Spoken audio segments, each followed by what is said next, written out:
Le gouvernement bruxellois a donc confirmé que les véhicules diesel seraient interdits dans la capitale en 2030 et les voitures essence dès 2035.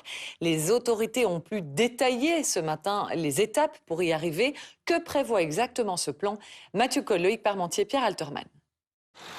En résumé, les véhicules à moteur thermique à Bruxelles dans 15 ans, c'est terminé. Ces images tournées ce matin dans le centre-ville seront les témoins du monde d'avant, celui des transports carbonés. Il y aura toujours des voitures dans la ville. C'est indispensable de conserver les voitures dans la ville. Mais on doit constater qu'on a quand même un gros problème en termes de congestion. Il suffit de regarder autour de nous, fin de matinée, l'état de congestion de la petite ceinture, de qualité de l'air et d'émissions de gaz à effet de serre. Pour les scooters, à essence fatalement, interdiction de circuler dans la zone de basse émission à partir de 2028.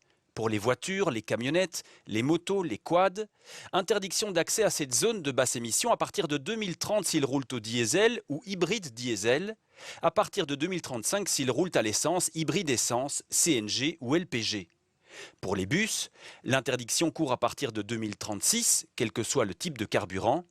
Pour les plus gros autocars et les poids lourds, pas d'interdiction d'accès planifié. On communique assez tôt pour dire ce qui va changer, comme ça les gens qui achètent une nouvelle voiture savent ce qui sont les nouvelles règles. C'est important de communiquer bien en amont.